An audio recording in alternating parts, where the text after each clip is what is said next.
Hello students, welcome back to our YouTube channel Times of Mathematics. आज हम पढ़ने वाले हैं ट्रांजिस्टर एज एन एम्पलीफायर के एमसीक्यूज। इससे लास्ट पार्ट्स में हमने काफ़ी सारे जो ट्रांजिस्टर से रिलेटेड एमसीक्यू है उसमें सारे कॉन्सेप्ट हमारे क्लियर हो चुके हैं। अब चलिए टाइम को बिना वेस्ट करे स्टार्ट करते हैं। तो सबसे पहला क्वेश्चन हमें यहाँ पर दिया गया है। देखिए, if output of transistor is 5 volt, मतलब जो हमारा ट्रांजिस्टर है उसके आउटपुट में हमें 5 वोल्ट मिल रहा है, and the input of amplifier is 250 milli volt, voltage gain can be. तो देखिए, वोल्टेज गेन पूछा है इसमें, तो सबसे पहले हमें पता होना चाहिए कि ये वोल्टेज गेन होता क्या है। तो देखिए, सबसे पहले हम जान लेते हैं गेन क्या होता है। तो जो हमारे पास गेन होता है जिसको हम डिनोट करते हैं ए से, गेन होता है हमारे पास आउटपुट क्वांटिटी जो हमें आउटपुट में मिल रहा है, और अपॉन में आता है, मतलब रेशियो होता है इनपुट क्वांटिटी। मतलब आउटपुट क्वांटिटी मतलब जो हमें आउटपुट में मिल रही है, और इनपुट क्वांटिटी मतलब जो हमने इनपुट में दी है। तो देखिए, यहाँ पर हम मेनली 2 टाइप्स के गेन को यूज करते हैं। एक होता है करंट गेन और एक दूसरा होता है वोल्टेज गेन। तो नंबर 1 हम जान लेते हैं करंट गेन क्या होता है। करंट गेन का मतलब हुआ, तो जैसे हम ट्रांजिस्टर का यूज कर रहे हैं, तो देखिए ये हमारा ट्रांजिस्टर कुछ इस प्रकार का होता है, बीजेटी। ओके, यहाँ पर हमारे पास बेस होता है, यहाँ पर कलेक्टर होता है। कलेक्टर में हमको आउटपुट लेने के लिए यहाँ पर हम RC लगा देते हैं, जिसको हम कहते हैं कलेक्टर रेजिस्टेंस। यहाँ पर हम RB लगा देते हैं, जिसको हम कहते हैं बेस रेजिस्टेंस। तो करंट गेन का मतलब हुआ जो हमें आउटपुट में करंट मिली और रेशियो इनपुट में जो करंट दी है हमने। तो यहाँ पर हम कह देंगे आउटपुट करंट, तो हम लिख सकते हैं I output upon I input. Okay, ये होगा करंट गेन। अगर मैं वोल्टेज गेन की बात करूं, जो सेकंड होता है हमारा वोल्टेज गेन होता है। वोल्टेज गेन का मतलब होता है आउटपुट वोल्टेज, मतलब जो हमें आउटपुट में वोल्टेज मिली है, अपॉन इनपुट वोल्टेज जो हमने इनपुट में वोल्टेज दी है। तो ये आपको बेसिक याद रखना है। तो देखिए, ये एक्चुअली गेन की जरूरत क्यों पड़ती है। तो देखिए, जो हमारे पास ये एक एम्पलीफायर होता है, ये हमारा एम्पलीफायर है। अब हमने यहाँ से इनपुट दिया, यहाँ से हम इनपुट देते हैं और ये एम्पलीफाई करके हमें देता है आउटपुट। ओके, पर ये कैसे आउटपुट दे रहा है, तो जो यहाँ पर एम्पलीफाई करता है वो होता है गेन। तो ये गेन क्या, ये गेन की वैल्यू डिसाइड करती है कि जो हमारा आउटपुट मिलेगा वो कितना एम्पलीफाई होके मिलेगा। तो जैसे यहाँ पर क्वेश्चन में देखते हैं, हम क्वेश्चन में है कि output of transistor is 5 volt, मतलब V आउटपुट दे रखा है 5 वोल्ट। उसके बाद दे रखा है the input of amplifier is 250 milli volt, मतलब VI की वैल्यू दी है हमारे पास 250 मिली वोल्ट। अब पता है मिली के लिए हम क्या लगाते हैं, 10 की पावर -3। तो मैं इसको ऐसे लिख सकता हूँ 250 इंटू 10 की पावर -3 वोल्ट। ओके, अब पूछा है कि गेन क्या होगा, तो मैंने अभी आपको बताया। देखिए, यहाँ पर वोल्टेज दे रखी है और वोल्टेज गेन पूछा है, तो मैं यहाँ लिख दूंगा ए मतलब हुआ गेन, V मतलब यहाँ पर हो गया voltage gain, is equal to V output upon V input, है ना। यही तो पढ़ा है हमने यहाँ पे वोल्टेज गेन। V आउटपुट दिए हमें 5 वोल्ट, और जो हमें V इनपुट दी है वो दी है 250 मिली वोल्ट, मतलब 250 इंटू 10 की पावर -3।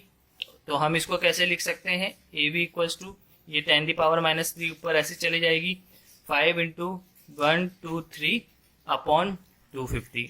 अब इसको सॉल्व कर लेते हैं। तो देखिए, जैसे हम इसको सॉल्व करेंगे तो ये इस 0 से ये कट जाएगा, 25 से 100 जाता है 4 टाइम्स, एंड 5 4 जा 20। तो जो हमारी वोल्टेज गेन आ जाएगा वो 20 आ जाएगा। और देखिए, एक चीज याद रखिए, जो ये हम वोल्टेज गेन निकालते हैं इसकी कोई यूनिट नहीं होती, इसकी ये एक यूनिट लेस होता है। क्यों, ऊपर भी वोल्टेज है नीचे भी वोल्टेज है, रेशियो में दोनों का वोल्टेज, तो V से भी कट जाता है। करंट एम्पियर में होता है, ऊपर का एम्पियर नीचे का एम्पियर कट जाएगा, तो जो इसकी करंट गेन होगा या वोल्टेज गेन होगा वो यूनिट लेस होगा। तो इसको देख के हमें पता चल जाएगा जो हमारा आंसर है फर्स्ट पार्ट का वो है option number A. Okay, option A हमारा सही आंसर हो जाएगा। तो चलिए नेक्स्ट क्वेश्चन में चलते हैं। नेक्स्ट क्वेश्चन यहाँ पर पूछा गया है, if voltage gain of amplifier is 20 and the base voltage is 100 milli volt, then the output voltage of BJT amplifier will be. तो देखिए, जरा इसको सॉल्व कर लेते हैं। तो अब इसमें क्या दे रखा है, इसमें थोड़ी चीज उल्टी कर दी गई है। पिछली वीडियो में हमें जो पिछला क्वेश्चन था उसमें हमें क्या निकालना था, वोल्टेज गेन निकालना था। तो बट इसमें देखिए जो वोल्टेज गेन है इसको हम AB से लिख देते हैं, ये हमें दे रखा है 20। फिर उसके बाद बेस वोल्टेज, मतलब बेस हमारा कहाँ होता है, इनपुट में होता है, तो इसका मतलब VI हमें दे रखा है 100 मिली वोल्ट। ओके, और पूछा है कि आउटपुट वोल्टेज क्या है, V आउटपुट निकालना है। तो हम क्या करेंगे, AB इज इक्वल टू क्या होता है, V output upon V input, ये हमने पढ़ा है। तो V आउटपुट की वैल्यू हमें क्या दे रखी है 20, सॉरी V आउटपुट तो हमें निकालना है, V इनपुट की वैल्यू दे रखी है हमें 100 मिली वोल्ट, तो मिली को हम लिख देंगे 10⁻³ और AB की वैल्यू हमें दे रखी है 20। ओके, अब हम क्या करेंगे, V आउटपुट निकालना है, तो V output equals to AB multiply by VI।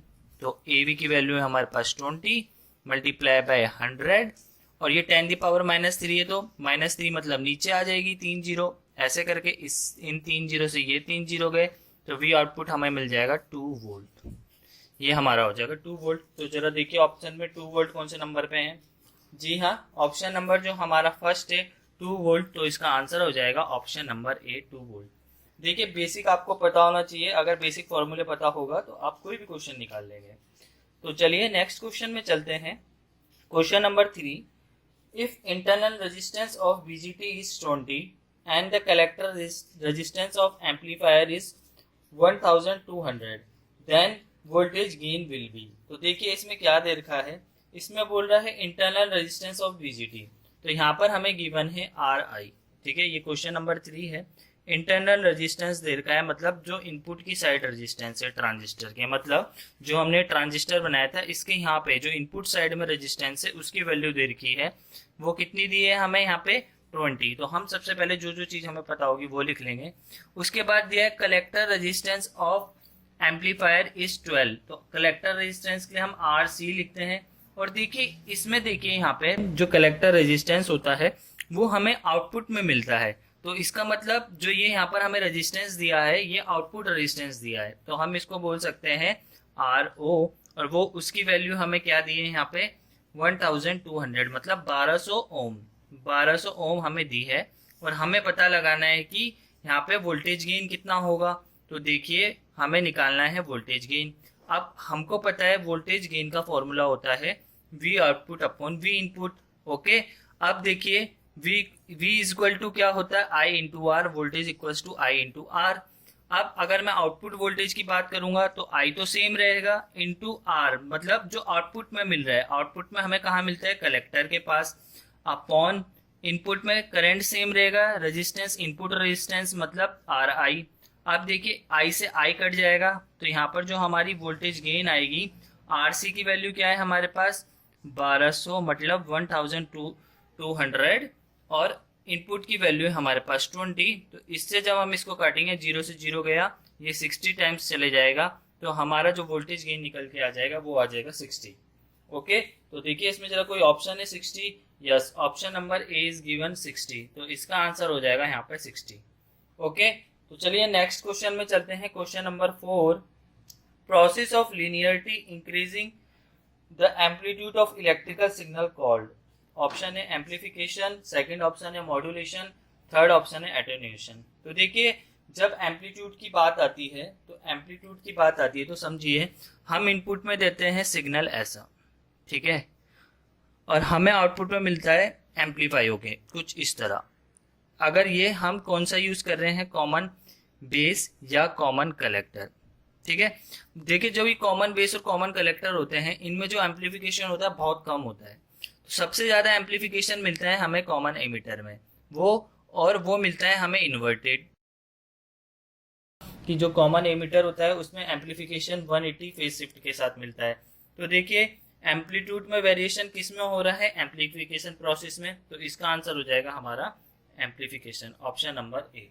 Okay, तो देखिए बहुत इजी है। साथ ही साथ देखिए आप नीचे कमेंट करके भी बताते रहें कि क्वेश्चंस कैसे लग रहे हैं, क्योंकि मैंने आपके इतने सारे क्वेश्चंस तैयार करे हैं कि आप बस क्वेश्चन लगाते रहिए और इसको रटना नहीं है, इसके बेसिक कॉन्सेप्ट भी समझने हैं। तो चलिए नेक्स्ट क्वेश्चन की तरफ चलते हैं। नेक्स्ट क्वेश्चन देखिए हमारा क्वेश्चन नंबर 5, जिसको पहले पढ़िए। The first practical device that could amplify was the. सबसे पहली कौन सी डिवाइस बनी थी जो एम्पलीफिकेशन के लिए यूज की जाती थी। ऑप्शन ए है triode vacuum tube, option B है डायोड, थर्ड है फ्लिप फ्लॉप, और जो लास्ट वन है हमारे पास डी ऑप्शन, वो है डायोड वैक्यूम ट्यूब। तो देखिए जो सबसे पहले हमारी जो ट्यूब बनी थी, देखिए जो ये सेमीकंडक्टर, ट्रांजिस्टर, ये सब जो हम पढ़ रहे हैं ये काफी लेट आए हैं। इससे पहले जो यूज होती थी वो हमारी यूज होती थी वैक्यूम ट्यूब, ठीक है। तो जो ये वैक्यूम ट्यूब होती थी वो काफी बड़ी होती थी। तो अब क्या हुआ कि हर जगह वैक्यूम ट्यूब लगाएंगे तो उसको जो हमारी हीट सिंक की प्रॉब्लम है वो भी बढ़ गई। तो काफी सारी प्रॉब्लम्स थी, उसको ओवरकम करा था हमारा सेमीकंडक्टर से, जिससे डायोड बने, फ्लिप फ्लॉप बने। तो इसका आंसर होगा हमारा ट्रायोड वैक्यूम ट्यूब, ठीक है। ये सीधा बेसिक क्वेश्चन है। नेक्स्ट क्वेश्चन में चलते हैं, question number 6। The ratio of output to input is called, मतलब रेशियो आउटपुट और इनपुट का रेशियो क्या होता है। तो देखिए मैंने ये बताया था गेन क्या होता है, आउटपुट अपॉन इनपुट। क्या था, गेन ही तो था। देखिए ऊपर लिखा है मैंने जो लास्ट में बताया था गेन, तो यहाँ से हम डायरेक्ट बता देंगे the ratio of output to input is called gain. तो देखिए ये जो ये गेन है ना, चाहे आप कहीं भी पढ़ रहे हो, अगर कहीं भी आपसे रेशियो पूछा जाए आउटपुट अपॉन इनपुट, तो उसका आंसर गेन ही होता है। गेन ही पता चलता है कि कितना हमने आउटपुट हमें मिला है और कितना हमने इनपुट दिया था। तो अगर आप ज्यादा आउटपुट मिल रहा है आपको और आपने इनपुट कम दिया है, तो इसका मतलब आपको गेन हो रहा है। तो इसका मतलब, तो यहाँ से कॉन्सेप्ट और समझ लीजिए, इससे भी क्वेश्चन बन सकता है। फॉर एग्जाम्पल मैंने यहाँ पर एक न्यूमेरिकल वैल्यू ले लेता हूँ, मैंने इनपुट दिया है यहाँ पर 5 और आउटपुट आपको मिल गया 10। तो इसका मतलब अगर आप इसको काटोगे तो आपको मिल जाएगा 2, मतलब गेन 2 मिला है आपको। इसका मतलब ये हुआ कि जितना आउटपुट हमें ज्यादा मिलेगा उतनी गेन की वैल्यू ज्यादा होती रहेगी, क्योंकि गेन इज इक्वल टू क्या होता है, आउटपुट अपॉन इनपुट, है ना। तो जो ये आउटपुट है वो गेन के डायरेक्टली प्रोपोर्शनल है। तो ऐसे लिख सकते हैं हम, गेन के जो डायरेक्टली प्रोपोर्शनल है वो है हमारा आउटपुट। तो हम हमेशा यही चाहेंगे कि जो हमारी गेन की वैल्यू हो वो तो एक तो ज्यादा हो, और 1 से तो हमेशा ज्यादा होनी चाहिए। 1 से ज्यादा इसलिए बोल रहा हूँ, सपोज करो कि जो हम गेन निकालते हैं वो निकालते हैं हम आउटपुट अपॉन इनपुट। अब हमने इनपुट 5 दिया और आउटपुट भी 5 मिल रहा है, तो हमारा गेन क्या मिलेगा, 1। तो बट हम तो चाहते हैं कि हमारा जो आउटपुट है वो एटलीस्ट एम्पलीफाई होके मिले। तो इसलिए जो गेन की वैल्यू है कोशिश करते हैं कि 1 से नीचे तो जाए नहीं, 1 से ऊपर ही रहे, ठीक है। तो ये क्वेश्चन आप, इससे भी एमसीक्यू आ सकता है, इसको याद रखें। नेक्स्ट क्वेश्चन में चलते हैं, क्वेश्चन नंबर 7 हमसे पूछ रहा है AC output of the amplifier when collector resistance is 2.0 kilo ohm with internal emitter resistance of 30 ohm is. तो ये पूछ रहा है कि एक एम्पलीफायर है, उसका कलेक्टर रेजिस्टेंस है 2.0 kilo ohm with internal emitter resistance 30 ओम, ठीक है। तो इसको कैसे सॉल्व करेंगे, इसमें हमें जो गिवन है आउटपुट रेजिस्टेंस दे रखा है, इनपुट रेजिस्टेंस दे रखा है, तो इसमें हमें गेन निकालना है। तो इसको कुछ इस तरीके से सॉल्व करेंगे। तो देखिए यहाँ पर सबसे पहले लिख लेते हैं हमें क्या क्या गिवन है। क्वेश्चन नंबर 7 सॉल्व कर रहे हैं। तो यहाँ पर हमें जो कलेक्टर रेजिस्टेंस, तो कलेक्टर हमारा कहाँ पर होता है, आउटपुट में, तो हम इसको लिख सकते हैं आउटपुट रेजिस्टेंस, जिसकी वैल्यू दी गई है 2.0 किलो ओम। और इसको सॉल्व करके हम कुछ इस तरीके से लिख सकते हैं 2.0 इंटू 10⁻3। तो हम इसको ऐसे भी लिख सकते हैं, पहले इसको सॉल्व करके इजी वे में लिख लेते हैं 2.0 इंटू 10⁻3। तो इसका मतलब हम ऐसे लिख सकते हैं इसको 200 लगा दो, उसके बाद एक पॉइंट लगा दो, तो आप डायरेक्ट लिख सकते हो 200 ओम। ओके, ओम में लिख लिया। उसके बाद जो हमें गिवन है यहाँ पर एमीटर रेजिस्टेंस, तो एमीटर रेजिस्टेंस में इनपुट रेजिस्टेंस जो हमें दिया है 30 ओम। अब हमें निकालना है यहाँ पर gain, AC output of amplifier. तो हम ऐसे ही निकालेंगे, गेन निकलेगा हमारा output R output upon R input. ये मैंने डायरेक्ट निकाला है, ये मैंने आपको बताया था कैसे आएगा, लास्ट क्वेश्चन करे थे हमने उसमें। तो आर आउटपुट हमें मिल रहा है यहाँ पर कितना, 200, और यहाँ पर जो इनपुट मिल रहा है 30। तो जब हम इससे डिवाइड करेंगे तो इसका आंसर कुछ इस तरीके से आएगा 6.66 ओम। तो अब यहाँ पर क्वेश्चंस में देखते हैं कि इसके राउंड ऑफ वैल्यू या नियर बाय वैल्यू क्या दे रखी है। तो देखिए जो इसकी नियर बाय वैल्यू है वो दे रखी है 6। तो इस क्वेश्चन का ऑप्शन होगा option number C, 6 voltage RMS value. तो यहाँ पर राउंड ऑफ वैल्यू ली है, तो इसलिए यहाँ पर आरएमएस वैल्यू का कॉन्सेप्ट दे दिया गया है। तो चलिए नेक्स्ट क्वेश्चन में चलते हैं। 8th क्वेश्चन में चलते हैं। 8th क्वेश्चन में पूछा गया है what type of amplifier exhibit the current gain approximately equal to the unity without any current amplification. Unity का मतलब होता है 1। ओके, तो देखिए यहाँ पर पूछा गया है कि कौन सा ऐसा एम्पलीफायर है जो करंट गेन देता है 1 के इक्वल और जिसमें करंट एम्पलीफिकेशन नहीं होता। तो देखिए इसको ये आप समझिए, हमें पता है कि करंट एम्पलीफिकेशन किस में होता है, कॉमन एमिटर में। कॉमन एमिटर को तभी तो हम एम्पलीफिकेशन के लिए यूज़ करते हैं, एम्पलीफिकेशन करके हमें ये आउटपुट देता है। अब हमारे पास बचे हैं कॉमन कलेक्टर और कॉमन बेस, ठीक है। अब यहाँ पर पूछा है कि किसका करंट एम्पलीफिकेशन कम होगा। तो देखिए दो चीज़ होती है, मैंने आपको बताया था करंट गेन और वोल्टेज गेन। तो ऐसे ही जो करंट एम्पलीफिकेशन निकलता है कॉमन बेस में निकलते हैं हम अल्फा से, कॉमन एमिटर में निकालते हैं हम बीटा से, और कॉमन कलेक्टर में निकालते हैं हम गामा से। यहाँ पर होता है करंट एम्पलीफिकेशन, करंट के बारे में पूछा है तो अल्फा की जो वैल्यू होगी वो निकलेगी output current upon input current. Okay, जो हमें आउटपुट में करंट मिलती है तो उससे पहले हमें पता चलना चाहिए जो कॉमन बेस होता है उसका जो इनपुट रेजिस्टेंस होता है वो लो होता है और जो आउटपुट रेजिस्टेंस होता है वो हाई होता है। तो समझिए जितना ज़्यादा रेजिस्टेंस होगा उतनी कम करंट होगी। तो देखिए इसका जो आउटपुट करंट क्या होगी, आउटपुट रेजिस्टेंस जब हाई है तो आउटपुट करंट क्या होगी हमारे पास, लो। और जो इनपुट रेजिस्टेंस लो है तो इनपुट करंट जो हमारे पास होगी वो क्या होगी, हाई। तो जब यहाँ पर ये वैल्यू ज़्यादा है ये वैल्यू कम है तो अल्फा की वैल्यू ऑलरेडी क्या होगी हमारे पास, वेरी लो, वेरी लो। तो जो करंट गेन होता है इसको आप ऐसे याद कर सकते हैं, common base, common emitter, common collector.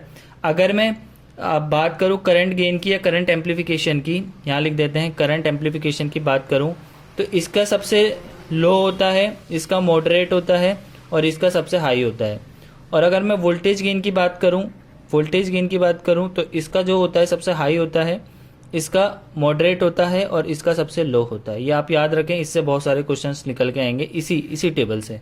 तो यहाँ पर हमसे पूछा है इस क्वेश्चन में कि किसका जो करंट गेन है वो यूनिटी होता है, 1 होता है। तो इसका आंसर हमारा हो जाएगा option number B, common base का।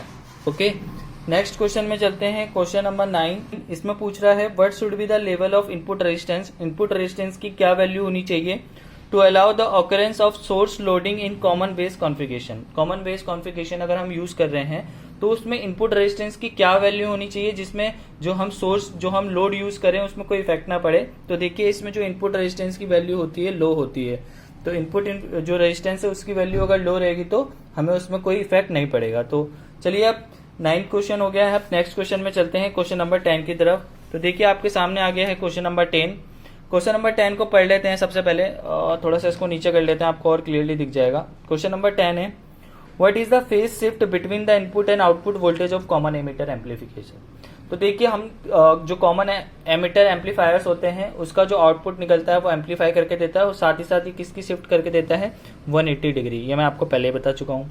नेक्स्ट क्वेश्चन में चलते हैं, क्वेश्चन नंबर 11।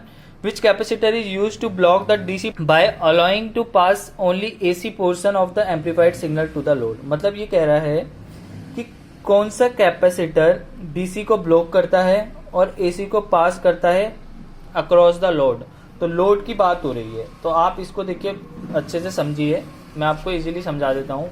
तो हमारे पास ये देखिए यहाँ पर आ गया है ट्रांजिस्टर, कुछ इस तरीके से हमारे पास ट्रांजिस्टर होता है, ठीक है। अगर देखिए अगर आपको रटना है तो आप कहीं और से पढ़ सकते हैं, मेरा यहाँ पर मोटिव ये है कि मैं आपको बेसिक के साथ कराऊं ताकि आपको कोई दिक्कत ना हो। तो देखिए ये जो हमारे पास नॉर्मल रेजिस्टेंस होता है इसमें क्या करते हैं, जब हम इसको एज ए एम्पलीफायर यूज़ करते हैं तो इसमें हम लगा देते हैं यहाँ पर कैपेसिटर, एक आउटपुट में कैपेसिटर लगाते हैं, एक इनपुट में लगाते हैं, साथ ही साथ इसकी बाइसिंग भी कर देते हैं। तो ये होते हैं हमारे कपलिंग कैपेसिटर, ठीक है। अगर हम इसमें क्या बोलते हैं बाइसिंग लगा दें तो बाइसिंग के लिए हम यहाँ पर बेस बाइस भी लगा सकते हैं, और जो हमने पीछे बाइसिंग पढ़ी है कोई सी भी बाइसिंग कर सकते हैं वहाँ।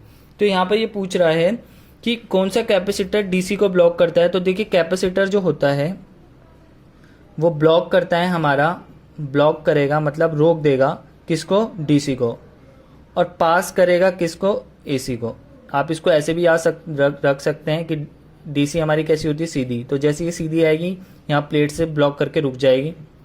एसी हमारी कुछ इस तरीके से होती है तो वो कुछ इस तरीके से आएगी और यहाँ से यूँ करके पास हो जाएगी। ये याद करने का कॉन्सेप्ट है, ऐसे याद रख सकते हैं आप। तो जो लोड की बात कर रहे हैं तो लोड हमारा आउटपुट में लगता है, तो ये वाला कैपेसिटर जो होता है इसको हम कहते हैं कपलिंग कैपेसिटर, कपलिंग कैपेसिटर। और ये कहाँ पर लगा है, आउटपुट में लगा है, तो हम इसको बोल देंगे आउटपुट कपलिंग कैपेसिटर। तो यही पूछा है यहाँ पे, तो इसका आंसर हो जाएगा option number C, output coupling capacitor. जो आउटपुट में जो लोड के अक्रॉस कैपेसिटर है वो क्या करेगा, डीसी को ब्लॉक करके एसी को आगे भेजेगा, क्योंकि अगर इसमें डीसी जाएगा तो इसकी बाइसिंग में इफेक्ट पड़ जाएगा। क्वेश्चन नंबर 12 में चलते हैं। The configuration in which voltage gain of transistor amplifier is lowest. तो मैंने देखिए आपको अभी थोड़ी देर पहले बताया था, जो ये मैंने आपको फिगर बताया था, तो वोल्टेज कॉन्फ़िगरेशन उसमें पूछा है कि कौन सी कॉन्फ़िगरेशन में वोल्टेज गेन सबसे कम होता है। तो सबसे कम किस में होता है, कॉमन कलेक्टर में। तो इसका आंसर यहाँ से डायरेक्ट हो जाएगा कॉमन कलेक्टर। और ये क्यों होता है, अगर इसको भी मैं आपको ढंग से एक्सप्लेन करूँ तो देखिए ये इस तरीके से होता है। तो ये इस तरीके से होता है कि जितनी ज़्यादा रेजिस्टेंस होगा उतना ज़्यादा उसके अक्रॉस वोल्टेज ड्रॉप होगा, क्योंकि रेजिस्टेंस क्या करता है, करंट का फ्लो करने को अपोज करता है। तो अगर मैं कॉमन कलेक्टर की बात करूं तो कॉमन कलेक्टर में जो रेजिस्टेंस होता है, इनपुट रेजिस्टेंस और आउटपुट रेजिस्टेंस की बात करें तो इसमें इनपुट रेजिस्टेंस वेरी हाई होता है और आउटपुट रेजिस्टेंस वेरी लो होता है। तो जितना लो रेजिस्टेंस होगा तो इसका मतलब वहाँ पर वोल्टेज ड्रॉप भी क्या होगा, लो होगा। इसमें वोल्टेज इनपुट रेजिस्टेंस हाई है तो इसमें जो वोल्टेज है वो भी क्या ड्रॉप क्या होगा, हाई होगा। और जो गेन होता है हमारे पास वो होता है we output upon we input. तो वी आउटपुट हमारा क्या है, लो है, और वी इनपुट क्या है, हाई है। तो इसका मतलब जो हमारा गेन आएगा इसके डायरेक्टली प्रोपोर्शनल होगा, तो गेन जो आएगा हमारा लो आएगा। इसलिए जो कॉमन कलेक्टर होता है उसमें जो वोल्टेज गेन होता है हमारा वो काफ़ी लो होता है। ठीक है, तो चलिए अब नेक्स्ट क्वेश्चन में चलते हैं। इसका आंसर नेक्स्ट क्वेश्चन है हमारे पास, a single stage transistor amplifier contain dash and associated energy. तो सिंगल स्टेज एम्पलीफायर जो होता है उसमें कितने ट्रांजिस्टर यूज होते हैं। ऑप्शन है 2 ट्रांजिस्टर, 1 ट्रांजिस्टर, 3 ट्रांजिस्टर या नन ऑफ देम। तो हमें पता है सिंगल स्टेज है तो सिंगल का मतलब 1, तो इसमें आंसर हो जाएगा 1 ट्रांजिस्टर। ओके, नेक्स्ट क्वेश्चन है last question number 15। When an AC signal is applied to an amplifier, the operating point moves along। तो देखिए जब AC सिग्नल हम एम्पलीफायर में अप्लाई करते हैं तो जो उसमें लोड लाइन होती है जिससे जो हमारा ट्रांजिस्टर होता है वो एज अ स्टेबल की तरह काम करता है, तो वो किसके अक्रॉस मूव करता है, डीसी लोड लाइन के अक्रॉस करता है या एसी लोड लाइन के अक्रॉस करता है। तो देखिए ये करता है हमारा एसी लोड लाइन, मतलब जितना हम एसी सिग्नल देंगे उसी के हिसाब से जो हमें मिलेगा, जो हमें ऑपरेटिंग पॉइंट मूव्स करेगा वो उसी के अक्रॉस करेगा। तो इसका आंसर आ जाएगा एसी लोड लाइन। तो देखिए नेक्स्ट वीडियो में हम इससे आगे वाले क्वेश्चंस को कवर करेंगे। तो वीडियो को ज़्यादा से ज़्यादा लाइक करें, शेयर करें और चैनल को सब्सक्राइब करना ना भूलें। Thank you.